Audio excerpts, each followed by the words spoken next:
শাইখুল হাদিস আল্লামা মুকাদ্দাস আলী রহমতুল্লাহি আলাইহি ইন্তেকাল যেন শুধু একজন মানুষের মৃত্যু ছিল না, বরং ছিল এক সুদীর্ঘ যুগের সমাপ্তি।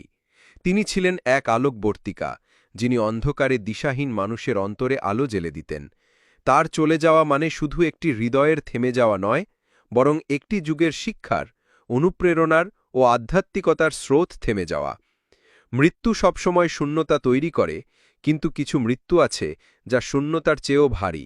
তা যেন আকাশ বাতাসে অদৃশ্য কান্না ছড়িয়ে দেয়, পাখির কণ্ঠ স্তব্ধ হয়ে যায়, গাছের পাতা নীরবতায় ডুবে যায়। আল্লামা মুকাদ্দাস আলী রহমতুল্লাহি আলাইহি ছিলেন সেই বিরল রত্ন, যার বিদায়ে শুধু মানুষ নয়, প্রকৃতিও শোকার্ত হয়ে পড়েছিল। তার ঘর ছিল জ্ঞানের আলোয় আলোকিত, যেখানে কুরআন হাদিসের সুর ধ্বনিত হতো সকাল সন্ধ্যা। তার দরজা ছিল সদা উন্মুক্ত, যেখানে আলেম, তালিবে এলম, সাধারণ মানুষ সকলেই আশ্রয় পেতেন। তিনি কারো জন্য কখনো দ্বার বন্ধ করেননি। দরিদ্র হোক কিংবা বিত্তবান, ছাত্র হোক কিংবা পথ চলা মানুষ, প্রত্যেকেই পেয়েছে তার মমতা, পেয়েছে তার স্নেহ ভরা উপদেশ। যেদিন তিনি দুনিয়া ছেড়ে চলে গেলেন, শুধু মানুষের চোখই অশ্রুতে ভিজেনি।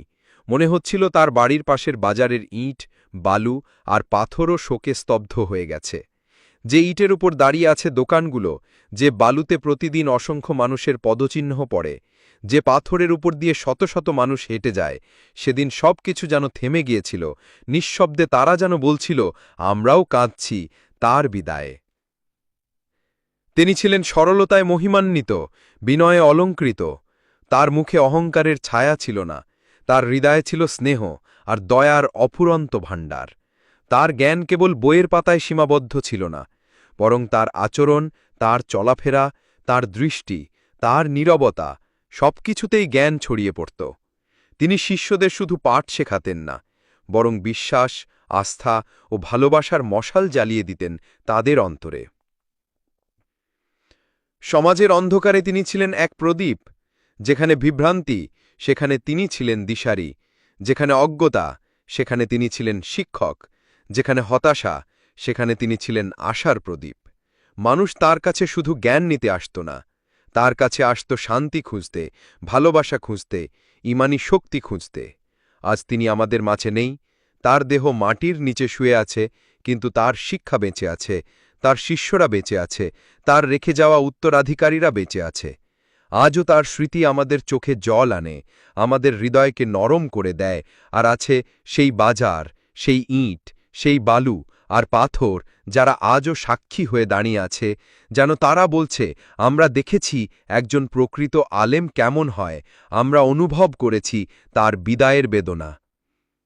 প্রকৃত আলেমের বিদায় কেবল মানুষকে নয়, পুরো পরিবেশকেও কাঁদায়।